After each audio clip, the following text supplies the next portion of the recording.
Good morning.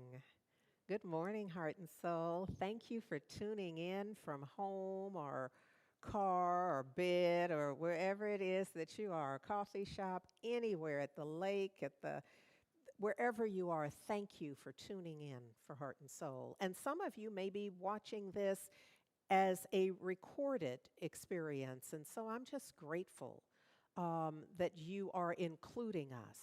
And once again, I just remind a handful of people in the room that we need to have here to support us in delivering this service to you, but also in preparation for when the doors are open. Now, you know, I am reticent to project yet another date. And also, I am just courageous in that way. So I'm just going to say that we are envisioning that we will not have the doors open unless there's some amazing notification from the CDC and Alameda County Public Health. We're expecting that we'll be closed to congregants throughout February and then revisit it for March. I have to say, though, for some who are really paying attention, that there was an indication, March makes it 2 years. And for those of us who were involved in some of those early meetings, you know that the news or the projections that we got were the kind of projections that we were reticent to even share with people, because the groaning and just the heartbreak and the grief began in that moment. And I think now we can see that it may be a full 2 years before we can reasonably, safely, using all of our facilities that the divine has offered us, to sense that it is now time for us to do the new thing. Because, we're not going back. I hope we're clear about that this is not, I can't wait to get back. There is no back. Because in fact, we need to talk really probably on a personal level, get you scheduled with a practitioner, if you are believing that in your life you're going back to something. Because that is not the intention for living. Living is forward motion, and on this adventure in faith, we have already declared that we're moving forward together. There will be no back. The most we'll do is, in a Sankofa kind of way, is just tag back to get our bearings. You understand what I'm saying? To just tag back, check, and see where I am, where I've been. Okay, now I know where I'm going. Now I know exactly what I'm packing for the journey. So look, I often am reminding you that although I'm the one that you see on mic, the majority, it's my voice that you hear. There's a lot of the Reverend Andriette presence and it makes sense. I'm the founder and I'm the senior minister of Heart and Soul, but I'm not the only one doing this. Because even before we literally had our affiliation agreement with what was then United Church of Religious Science, because we were in the flow of making the change, moving towards uniting and coming up with what is now Centers for Spiritual Living. So even as we first got this clear vision of what we were up to, I had major support. And I have to say, I'm not clear that we would be here if I hadn't. I mean, I know that my needs are always met. I'm always provided with what's required. This provision was some kind of wonderful, though. I have to say, this provision really let me see that this was doable by me. I'd never founded no church before and wasn't thinking that I would be. And there were two people in particular. There were a cadre of folks on whom I relied for advice and counsel and holding my heart and wiping my tears and supporting me through the process, because it was a process.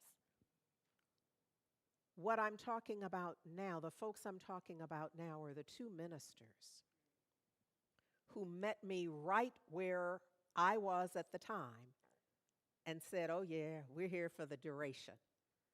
We are here. You can count on us for this forward motion. And in fact, in 2009, September, we began our moving forward together in the formation. About mid-September, the formation of Heart and Soul Center of Light. It was mid-October that we got our affiliation with what has become Centers for Spiritual Living, and it was November 4th that we held our first service at African the African Children's Advanced Learning Center. And so those folks are Reverend Angelo Allen, who was a new minister at the time, and Reverend Jack Elliott, who is our founding board member. And although Reverend Jack has never had a letter of call at Heart and Soul, he has served as a consultant for HR. He's an HR professional, a tremendous HR, an amazing HR professional. So he has served in that way as our board president and ecclesiastical consult. So it's been all the things. Can you see how it was covered? Now, of course, I have some colleagues and some friends who also poured in, and I give thanks for them. But today, I'm dedicating to our founding ministerial team, Reverend Angelo Allen and Reverend Jack Elliott. Ernest Holmes says this about ministerial leadership. He says that ministerial leadership is spiritual leadership. There's a part of me that just wants to kind of pause and let us take that in, but then I realize that if you're not a minister, that may not mean much. What it means is that there is an organizational piece that is also present, and he's like, there's a bunch of folks that's going to help you do that. But for the spiritual leadership, you're going to have to do that yourself. You must do your work. He says it is a leadership that can only come automatically as a result of your having had a spiritual inward experience. Can you see the separation there? So your organizational leadership, many of us have had corporate leadership experience. And let me just say, I'm grateful for that because I use that daily and all the time. I am so grateful to have updated that and brought it and been able to apply it in so many ways. But this ain't that. This is a leadership that comes from my own relationship with the living one, with the strong one, my awareness of, my reliance on. And that's the leadership that the minister is required to bring. A spiritual leader, Ernest Holmes says, and he said this in 1955, a spiritual leader must be one who leads people into the realization of some hope. Now, y'all need to know that's what I think I do. So in my mind, in my imagination, in my vision, that's what I think I'm executing. That I am providing, I'm encouraging, I am stimulating, I'm inspiring some inward awareness that he says by some different instinctive knowledge that you already possess, but perhaps have not yet experienced. See, I'm not giving you nothing you don't have. I'm shaking you, waking you in a way. My job is to shake you up. Some may say slap you around a little bit if it need to. I'm just a little warning, be aware. But my role, my job officially is to shake and wake you into an awareness that you had it all the time. So that you can begin to put it into words for yourself. So that you can begin to claim it as your reality. And so today, you get to hear from my co-founders in ministry, in the ministry of Heart and Soul Center of Light. And so I am beyond honored to bring you right now Reverend Angelo Allen, and then shortly thereafter, after a musical interlude, will be Reverend Jack Elliott, my brothers in God. Good morning. For those of you who may not know me, my name is Reverend Angelo Allen, and I am a founding minister here at Heart and Soul Center of Light, along with Reverend Dr. Andriette Earl and Reverend Jack Elliott. I really feel honored just to be able to say that, just to be able to say I was part of that original cohort that way back in 2009 came together to support Reverend Andriette in realizing her call to ministry, to bring forth an inclusive spiritual center that could make a positive impact on the planet. As many of you know, our vision as a spiritual center is to be a loving and compassionate world-class teaching and empowerment ministry.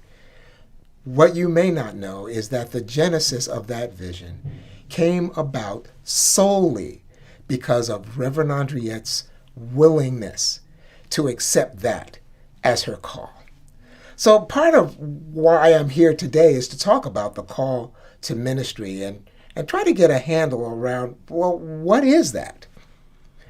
Ernest Holmes described the call as a cosmic urge, an impulse planted by the divine, aka God, in the one who is receiving the call. And because God is limitless and perfect, that impulse operating through the one receiving the call must ultimately manifest. Now, that not only describes what a call to ministry is, it also describes how it works. A formless, invisible, intangible idea is delivered out of the perfect mind of God, received in the heart of a human being, who then brings that God-inspired idea into the world in a way that has perfect form and function. Here's what I know about a call to ministry. It's a highly individualized realization. Now, some ministers seem to know from day one what their call to ministry is. Some know that they, for example, want to be a pulpit minister like Reverend Dr. Andriette, or that they want to move into a special focus ministry like the brilliant work that our own Reverend Jack Elliott is doing through Elder Pride. Some know that they want to be a pastoral minister, caring for a flock and embracing those who are abandoned or sick, unhoused, imprisoned, or whatever the case may be.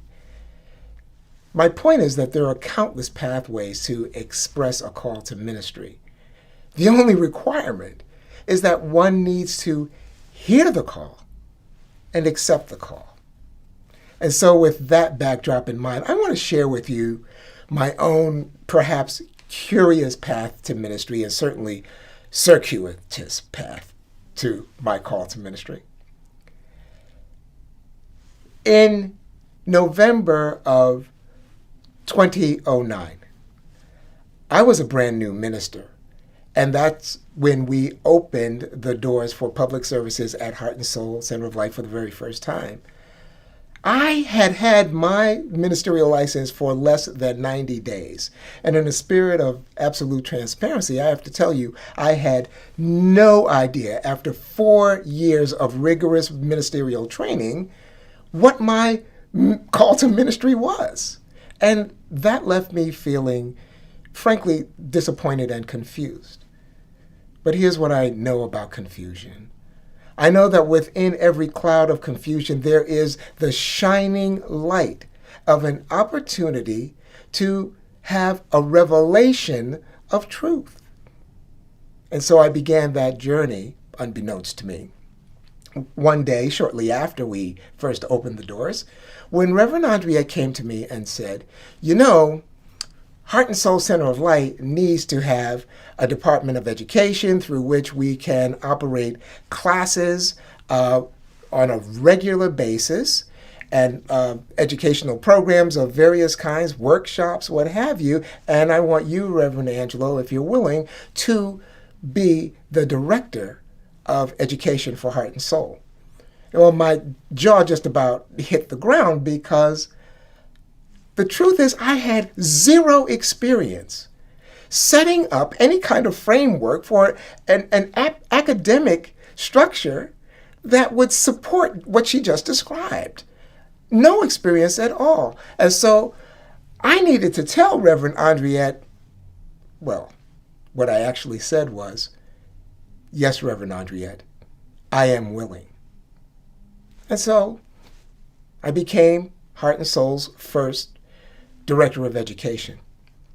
Now, about 3 weeks after that, Reverend Andriette came back to me and said, you know, Heart and Soul needs to have a youth and family ministry, somewhere where young children, and spanning an age range from about 4 years old up through pre-adolescence, where they can receive education about science of mind, have age-appropriate activities and fun, and also where their parents, their families, can be fully engaged in helping make all that happen. It needs to be a vibrant place within the life of the church. And so, Reverend Angelo, I would like you, if you're willing, to please, in addition to being Director of Education, be the Director of Youth and Family.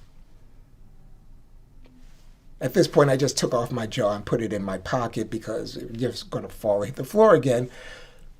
But I said, yes, Reverend Andriette, I am willing. Once again, without the faintest idea of how I would approach the enormity of this task.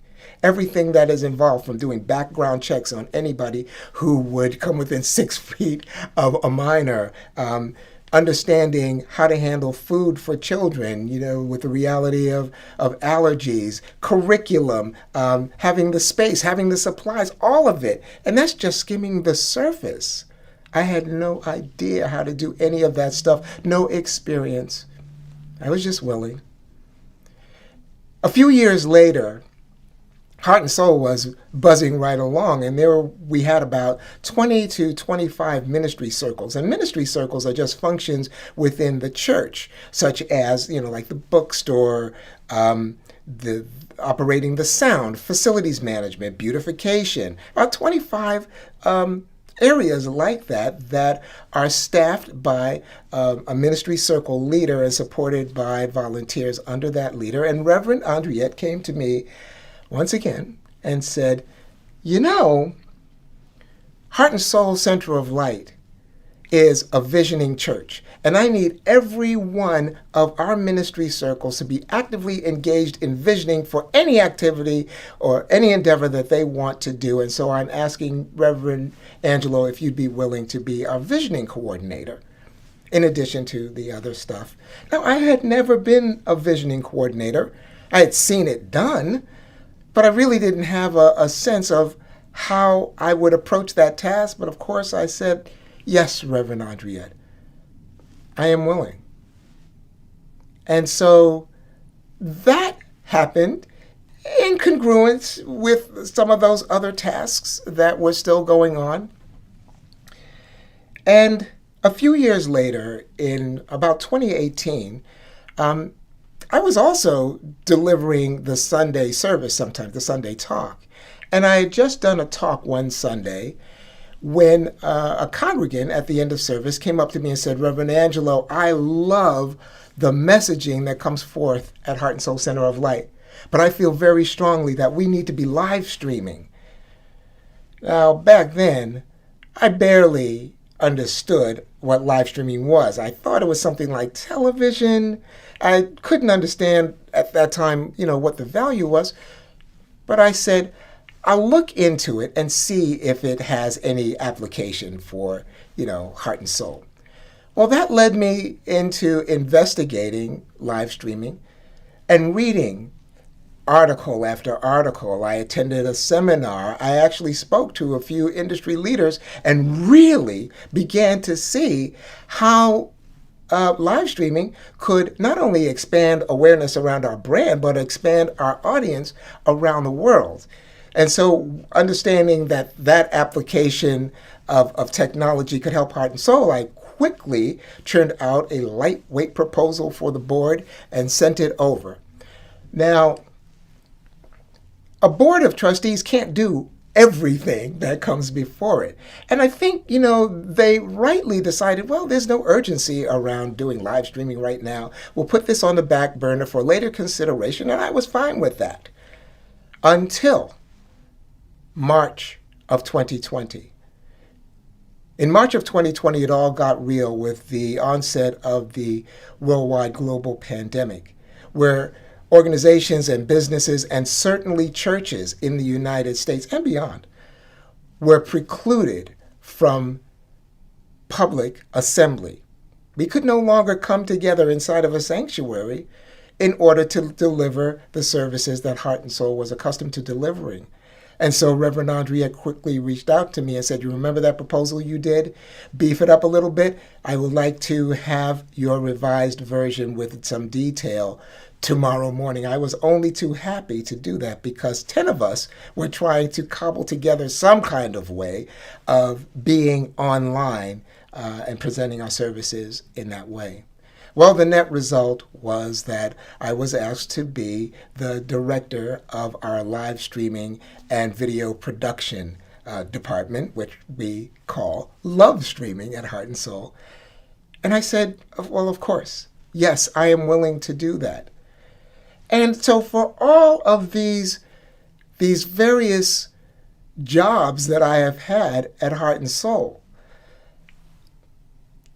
I had them for as long as they were mine to do, and some of them I'm still doing. However, I think it's important to note that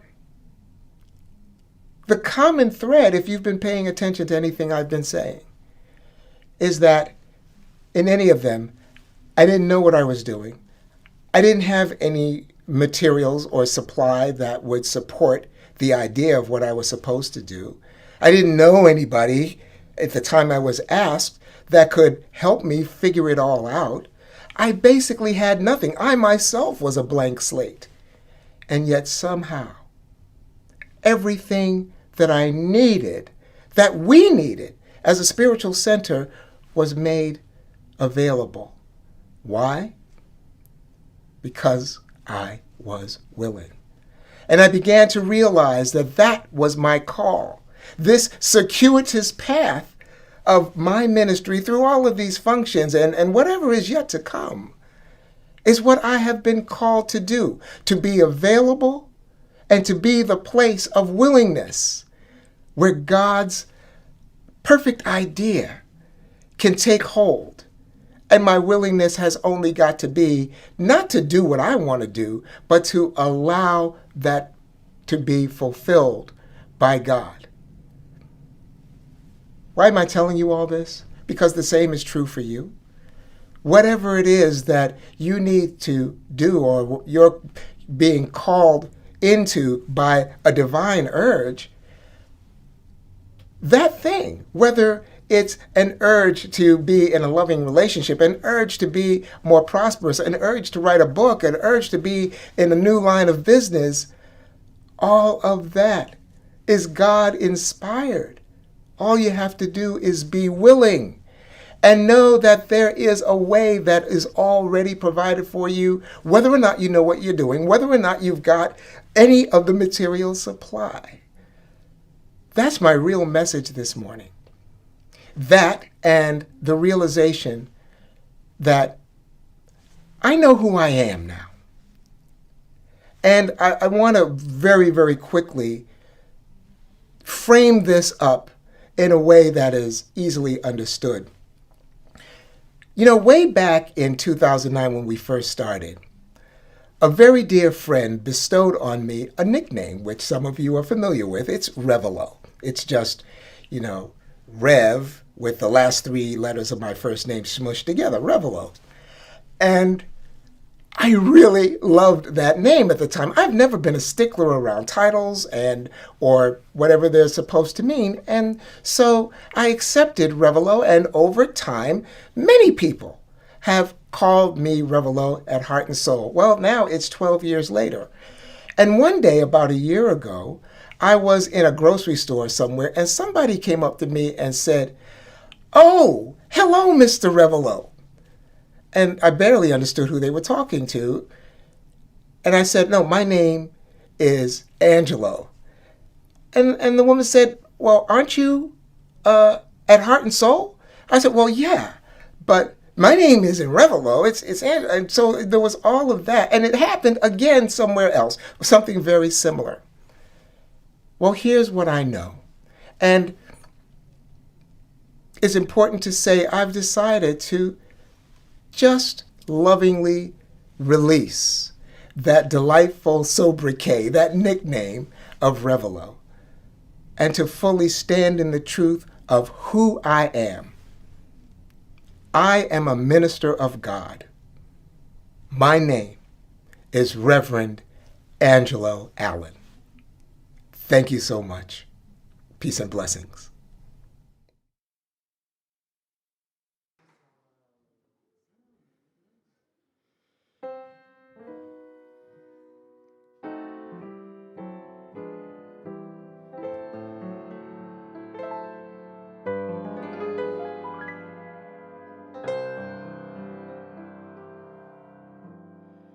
I trust in God, wherever I may be, upon the land or on the rolling sea. For come what may, from day to day, my heavenly Father watches over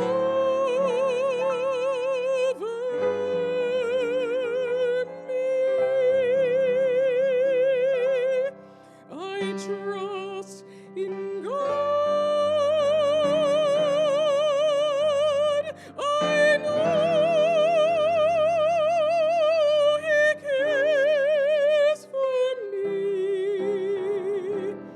On mountain bleak or on the stormy sea, the billows roll,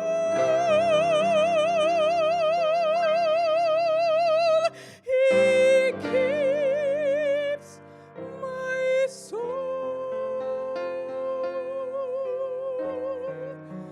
My heavenly Father watches over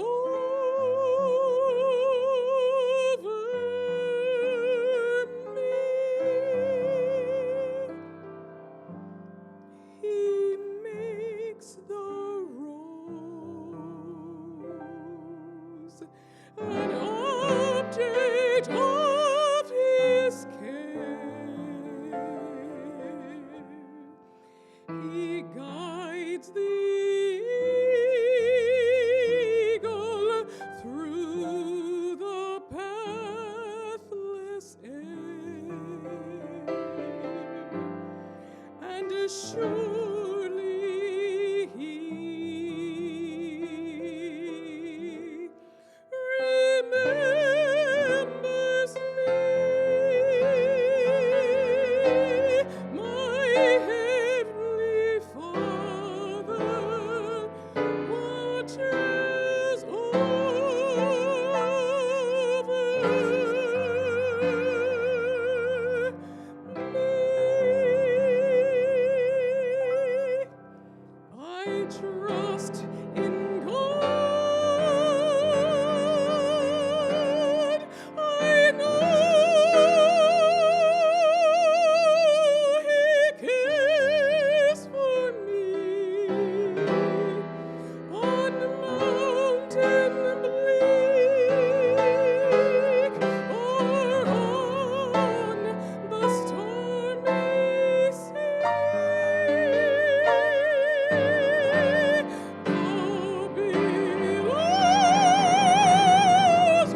Good morning, everyone.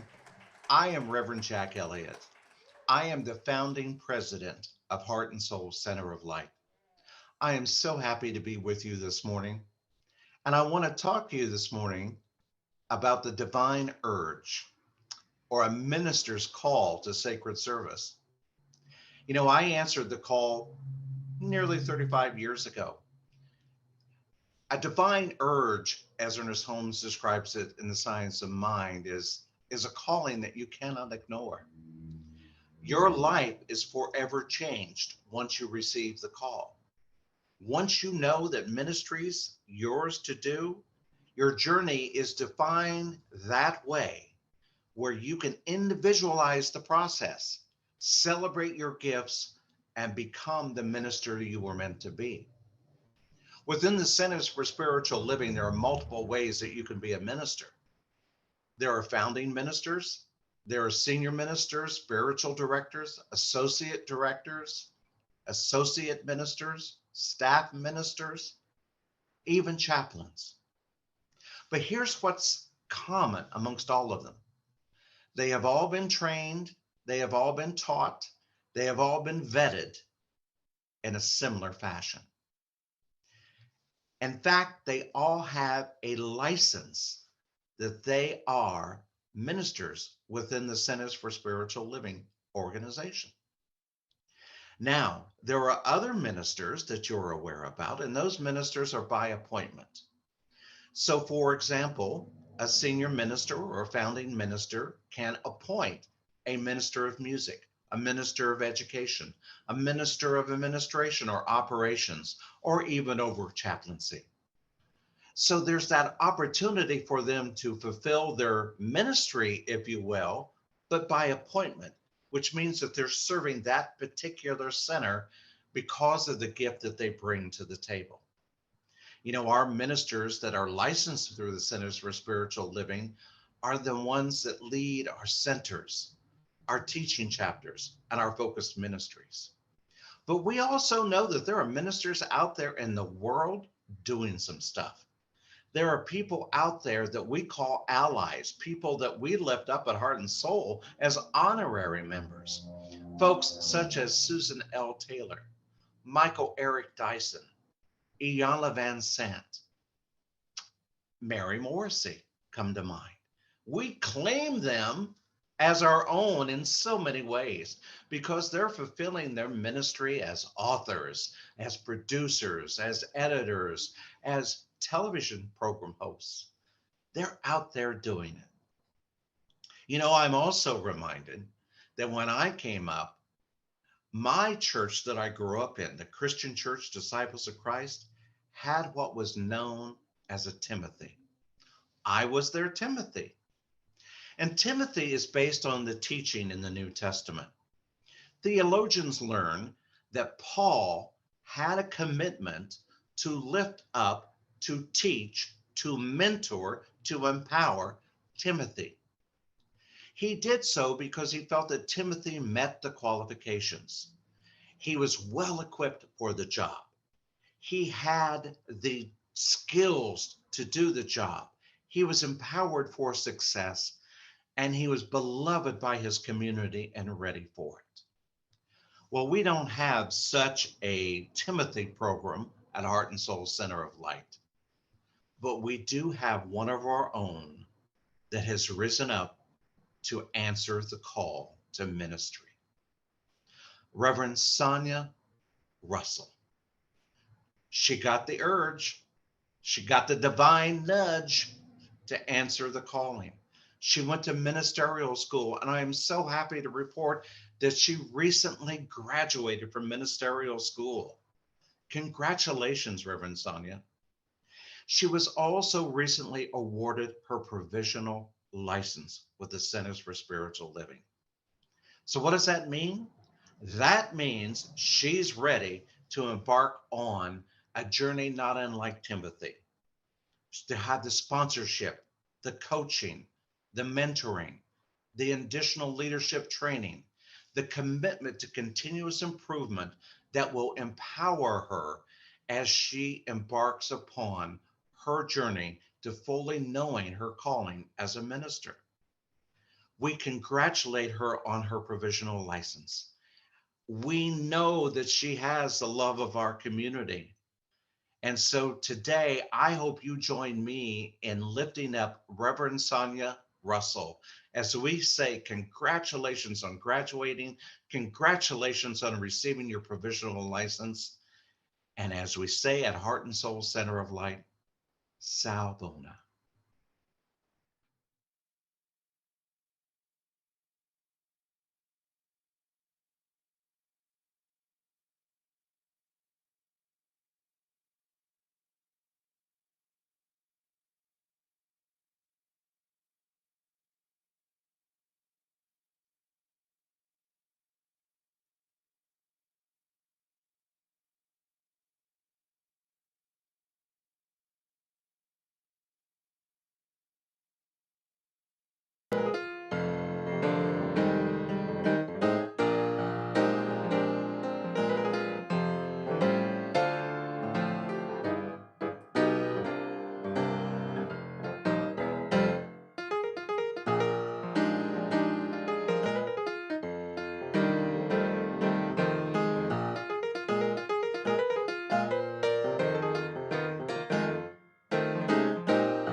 Thank you, Tammy Hall. I love me some Tammy Hall, I tell you. And I love that she entitled that piece Now, because there's so much that feels up for me now with an exclamation point. That it's like this immediate now. There's so many pieces. So I want to honor that Reverend Angelo has much more of a sense of humor than I ever realized. Let me just say, and and a different sense of how time unfolds. But I'm loving the way he collapsed it all into just 15 minutes of, the entire 12 years of all, just a brilliant mind. And I'm so grateful for Reverend Jack and his love and willingness. In fact, for our our founding ministerial circle, it it is just so much love and trust, and it's based on the willingness that Reverend Angelo spoke to. My sense is that for this immediate now, that what's required is the willingness, certainly, this idea of the blank slate that Reverend Angelo spoke of. To me, it seems to sit on a foundation of love and willingness and skills. There's got to be some skills. And so I am looking forward. I'm celebrating you, Reverend Sonja. I'm celebrating the work that you have done to complete your work through school. And now the mentoring, now the actual work begins, where folks really decide what is it they're going to do and how is it going to be done, and really bringing form to it. So ideally, Reverend Sonja, your Timothy experience, if you will, that includes mentoring and continuous learning, and the plan for our beloved Reverend Sonja will call forth a new minister for heart and soul, if that is, in fact, what is for the highest and best. And so we just look forward to the process, because Lord knows I did not believe. I knew I had a calling. I did not picture this until I did. And it certainly was not in the beginning. It was not when I graduated ministerial school, so it remains to be seen. But look, here's the thing that I love about, and I'm going to call forth in Paul's communication with Timothy, his disciple, if you will, his student, is in 2 Timothy, the first chapter, the 7th verse, where it says, my version of it at least says, "For God has not given us a spirit of fear, but of power, of love, and a sound mind."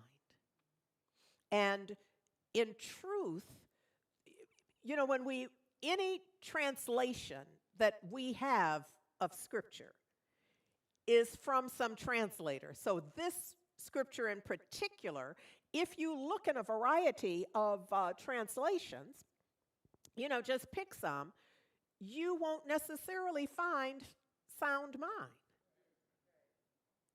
Because this idea is one of what is required of us to do this work. What is, and this message to Timothy was when Timothy is incarcerated. So this is a message of encouragement. This is somebody who already knows that ministry is not a skip to Maloo. That it's not at all just, I do what I want to do. And so in this place, Paul is speaking, writing the best that he can to Timothy's heart, to say there's so much more you're going to have to do. This isn't even the worst of it. And if you really know the story, you understand. I'm not going to cite the story because it makes it hard to use it as our example right now, because who'd want to do that? But this idea of do not be beset by fear. Do not allow your mind to run away with you. Do not engage the worst case scenarios, but instead know that what you've been given by right of consciousness, generationally, because what he really says is, I know your mama and I know your aunt. I know your people. And they lived from the power and love in the clear awareness of the living one, the strong one. So look, Ernest Holmes wrote in 1927, he wrote What I Believe, a personal declaration. He said, this is what I believe. The story is told that he's been asked a lot, well, what do you believe? And he said, essentially, this is what I believe, and there's several stanzas. Many years later, the organization, if you will, Science of Mind, then translated it to what we believe, thereby taking on, personalizing, if you will, what the organization stands for. And of course, it was written, I told you it was written in 1927, so the language was somewhat, I'm just going to say archaic. And so there's been some tweaking of that. So what I want you to know is I've just excerpted it and also shifted the language some for our simplicity. And I'm only they're going to put up on the screen for you what I thought I would get to, but I'm only going to get to one. And the one I'm going to get to, just to manage my time a little better, is we believe that the universal spirit, the divine, the living one, the strong one, operates through a universal mind, the law of the living one, the strong one. Are you following? That those aren't separate things. So the universal mind is the law of. It's the operating principle of, not two separate ideas here. And that we, all of us, are surrounded by this creative mind out of which all has come. In the beginning, the living one, the strong one. And out of that, everything you can name, number, see, imagine, feel has come. Without exception. Now that's enough to just drop the mic and go sit down. Because somebody is probably saying, my head hurts already, Rev. I need a break. Because this right here is the crux. There's a lot in the Declaration of Principles, and I have a vision that I'm going to bring that up and kind of pull to the side and park, and just for several weeks kind of go through it so that we can acknowledge our sense of who we are and how we are and what our relationship is with the divine. What is it that we're declaring by our tuning in, by our studying, by our being? And certainly as ministers, this is it. This right here is the Holy Grail in a sense. So we're surrounded by the creative all in all. We call it the creative mind. And here's what we know about that. We know that creative mind, whatever you call it, and different people in different places call it different things. Don't get caught up on the call and just call it. That whatever that is, I'm calling it the creative mind. Ernest Holmes called it creative mind. That receives the direct, did y'all hear me say direct? Direct impress. Not the he said, she said, not the I think I might wanna, but the direct impress. And see, the direct impress is not just what you tell people you believe. And that's a thing unto itself. Let somebody put a mic in front of you, or you just over dinner ask you about what you believe, something comes through. But that may be not evidenced in your life, and your life is always evidence of what you believe. Come on, be the minister. Be the minister by way, I'm not talking licensing and affiliation. I'm talking consciousness. A clear conscious awareness of what time is it on your planet. The direct impress of our thought, and then takes off with it. Acts on it. How did life get to be the way it is? Because I thought something that called forth that experience. That's how life, that's the only way it gets to be. Now, okay, so look, that is true. That is absolutely true. And I got to be clear here. That what I just said is the absolute truth.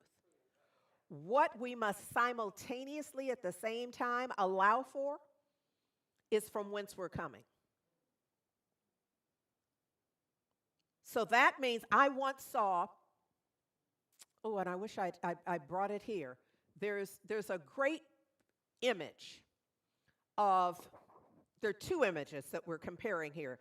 The first image has 3 children of different ages and heights, sizes, shapes, and they are all on the same size box. And they're in front of a fence. but only the tallest one can see over. It's talking about equity, is the idea here. And even though they have the same size box, it doesn't give them the same access. Yes? And then the next picture shows that the taller one has a shorter box and can still see. The middle one has kind of a middle-sized box, and that one can still see. And the shorter one has the tallest box, and that's what enables that one to see. So this idea of our thoughts create our lives is absolutely the truth. But there's some work to get underneath those thoughts, to heal the generational trauma, to heal the unhealed wounds, so that one can stand on the right box to see over, so that one can have access, so that this can be true for each and every one of us. And by true, I mean with a lowercase. It is true with an uppercase T, meaning that it doesn't matter what you think, do, or know. It still is true. But then there's the lowercase truth that has everything to do with your awareness. And the lowercase here is that you may not have evidence of the direct impress of your thought because of the unhealed wound. You can't even see what your real thoughts have been. I don't know that that's making sense to everybody, but when you are stuck in your stuckness, in the past, in whatever happened, or you think it happened, or it didn't happen, and you think it should have, the degree to which you're stuck there, the direct impress of your thought from that place, no matter how it looks, and let me tell you the truth, it don't matter how many affirmations you say, it's not going to be enough. It just won't be, because you're simply, now, it's better than not doing them. This is why I got to fork my tongue sometimes. Because even though I know and will tell you the truth that 1 trillion affirmations from the place of woundedness and non-deservability is not going to get you what you desire. Why? Because the direct impress of your thought, which is unworthiness and non-deservability, that's the impress to which the divine acts. That's what's going to be called forth, is whatever is in alignment with that unhealed. So you see,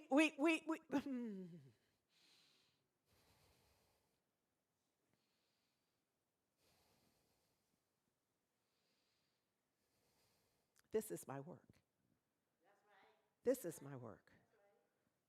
I feel that my current work is to translate some of this so that we know what it is for the ones who can stand on the tall box, or the ones who don't require a taller box. That's what I really meant to say. We know that this absolutely works for the one who can skip in and hop on a box and they can see it all. We know that it works because it works. It's true. But for the one who's going to need a lift, come on now, y'all know the drill. Y'all see my hands right here. That this is how we do it. That we got to give some of the folks a lift up so that they can go, oh, that's what you're talking about. Because before they get the boost up, it's gobbledygook. I've been affirming. I've been praying. I've been reading this, I've been talking about this, I've been going to the places, I've been taking the classes, but the healing has not taken place. I just got to say it straight up. So look. Come on now. Look here. Psalm 1 has always given me tremendous solace. This is what often just reminds me, look, I'm going to bring it to you the way, well, it's not written this way anywhere. This is my little combo version. Because what did I tell you? If you get King James, it has some of the words I want. If you get the Aramaic for English speakers, American speakers, that'll give me some of it. The Peshitta has some of it. You know what I mean? The New International, it'll give me some. And so I do my own little combo because I want to get to to what's true for me, and then I have to update it because I grow. My consciousness expands. What did I say? We're going to be engaging Sonja into mentoring and continuous learning. In my own continuous learning, I got to rewrite my affirmations. I have to rewrite how my scripture works. And this is just Psalm 1 according to Reverend Doctor. Look at here. Blessed, which means happy, fulfilled. That's what we're talking about. I am happy and fulfilled. I'm going to do it for me. You do it for you. I am happy and fulfilled because I walk not in the way of evil, and I'm not standing in the counsel of sinners, which means I'm not standing. I might move through. Yea, though I walk through the valley of death, I'm not pulling over, stopping for coffee. I'm not hanging out. I'm not going to buy a condo. I'm not going to be staying in an Airbnb or whatever the thing is. I'm not doing none of that. I'm going to move through that. You understand what I'm saying? So this is what it is. It's not that it won't happen. It's not that I won't have access to it. It's not that there won't be some level of engagement, but I'm going to be moving through that and forgiving and working it all out for me. Yes? Okay, I hope this is clear. And it's this idea of that, see, I won't stand nor will I sit in the seat of the people who don't believe it. See, it matters. Your mama tried to tell you it really matters who you hang out with. This is why I recommend Heart and Soul to you. This is why there's a sense of community that we will continue. And 2022, we will do our best to engage you more because, we started this not understanding that we was going to be doing it this long. And so we're going to be, because our coming back together, we want to establish some ways to make it easier for us. Why? Because I know me. I know I have now passed the threshold of this being good for me. At first it was like, oh, Lord, thank you. I can be by myself and I can get my stuff done. Can't nobody come over. I don't have to go nowhere. That was heaven for those of us who rock like that. The introverts that are listening, get in the chat right now. Hallelujah. But now, we have passed the point of no return. Somebody is saying the extroverts have become introverts, and let me just say they don't know how. So that's dangerous for the planet. The extroverts trying to be introverts, that's a danger to the planet. We're going to have to put some things together so that we can be all right. Because I don't even want to picture that. I do not. So look, here's the part. But this one, the one who is committed to not hanging out in that they know is not good for them. Don't try, it's between you and you. I know you're going to tell me you didn't know better and it was all that, but in your heart you knew better. You really do. And I'm not going to necessarily push you and ask you to confess, but you know not to be there. You know not to engage in that. You know not to do that. You know not to say that. You already know. And that's what that first verse is about, is the one willing to set this stuff straight, to walk in the narrow way. Yes? That one, the one that does that one's pleasure is in the law, the living one, the strong one. And on this law, the energetic presence, that one meditates day and night, defers to. When the thing comes up, let's, oh no, guide me, because you see, I could guide me through this. You see what I mean? That deference. Because that one knows and finds its pleasure and yields. My mother would say, on what side its bread is buttered. That one discerns on what side the bread is buttered, and it defers to that side. I hope get somebody to help translate that. That last verse, Father, Mother, God. The one who does that, checks that out, that one will be like a tree. A tree. You can feel the strength of that. The strength of that, planted by rivers of water, whose leaves never wither, who bears its fruit in its season, which means exactly the right time, the perfect time. See, that one understands that there's a divine rhythm, and howsoever it comes, that's the way it's to come. Oh, there's something here for us. All that she does, all that I do, I accomplish and I prosper. Why? Because I don't set out to do it unless I know that it's divine guidance. That's why it gets accomplished. How you think Heart and Soul is here? Because we listen to divine guidance. There were a lot of other voices. We don't speak of them because they're not the divine guidance, and we know it. But those of you who were close in there, you know that there was a lot of noise. There was a lot of noise. And we stayed on the narrow path to not be distracted, to not stand in the council of sinners where you can see the mistake in it unfolded. Because you know sin is but a mistake. It's missing the mark. So when you see it, you say something. Not to the world, to you. This isn't right to do. I'm not doing this. I'm not being a part of this. Not to sit in the seat of those who don't even understand what it is. Not to engage that. This is about being planted by rivers of water. You're going to have to be down by the riverside, won't you? Down by the riverside. To be planted by rivers of water? Down by the riverside. What river? Could be the River Jordan. For the Hebrew children, the River Jordan. It could be the Ohio River, though. For some of my ancestors, do you see the freedom track from slavery in these United States? But what I know, don't know which river, but I know you got to get yourself down by the riverside. So licensed minister or not, your ministry for your life includes get thee to the riverside.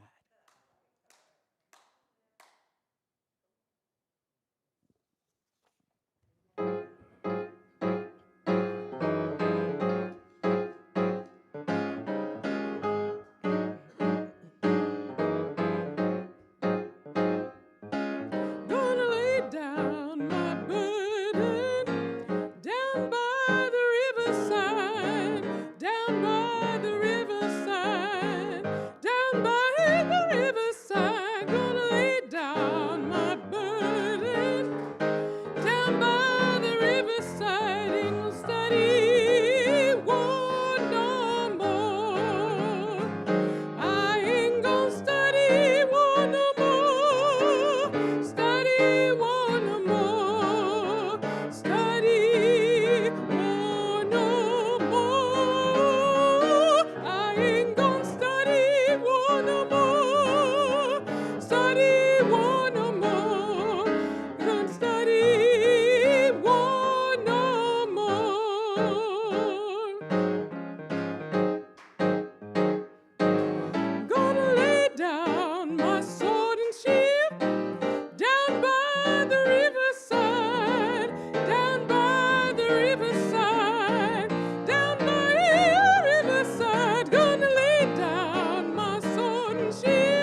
I often do is incorporate certain readings and prayers in my talk, in my final prayer. Why? Because if you know you can find it, you can get thee to it yourself. If I just pray, what I heard for years is, oh, I wish I could pray like that. Oh, I wish I had a recording of it. No, don't worry about none of that. You get busy reading some of the same prayers I'm sharing with you. My intent, y'all understand. So, this is an excerpt from Louise Hayes's Heart Thoughts. And it's entitled Abundance. It dovetails so beautifully with our 365 days of abundance. And so I ask you to just assume the position of prayer. I don't know if that means bowing your head. I hope it means allowing your eyelids to close. I'm not asking you to close your eyes because I want you to see. But I'm asking you to allow your eyelids to close so that you shut out all distractions. And you can be focused on what's happening on the inside. What's your growing edge? Where is the awareness sparking? Where is the truth popping out? And just allow my voice to be yours. There is one life. Oh, one amazing power. One loving presence. I call it the living one, the strong one. And I know that I am living the life of the living one, the strong one. And I know that the life of the living one, the strong one, is living me. And I know that what's true for me is simply true. So each and every one of us is living the life of the living one, the strong one. And the life of the living one, the strong one, is living each and every one of us. I know, and I know that I am one with all of life. Why? Because there's only one life. So I have to be one with all of life. There's only one life, and I'm in it. I am surrounded, and in fact, I am permeated with infinite wisdom. I rely totally on divine love, divine source, the living one, the strong one, to support me in every positive way. Everything I could possibly need is already here, awaiting my acknowledgement and engagement. Everything I could possibly need, my heart's desire, is already here, awaiting my acknowledgement and engagement. This planet has more food on it than I could possibly eat. There is more money than I could ever possibly spend. There are more people than I could ever meet and connect with in this life and the next and the one after that. There is more love than I could possibly experience. There is more joy than I can even imagine. This world has everything I need and desire. It is all mine to engage for the highest and best of all. And I do, knowing that there is one infinite mind, one infinite intelligence that always says yes. It says yes to me no matter what I choose to believe or think or say. The divine, the living one, the strong one always says yes. And because of this, because of that hook of my awareness that it's always going to say yes and bring what I said I wanted, what I thought I wanted, what I begged for, whether or not it's the best for me. It's because I know that that's true that I do not waste my time on negative thinking or negative subjects. I choose to see myself and live in the most positive ways. I say yes to opportunity and prosperity. I say yes to health and well-being. I say yes to harmonious, loving, respectful relationships. I say yes to all good. I am a yes person living in a yes world. I say yes. I say yes, and my yes is being responded to by a yes, a divine yes. And I rejoice that this is so. Oh, Mother, Father, God, divine source, living one, strong one, I am grateful to be one in universal wisdom and to know that this is the truth of my being.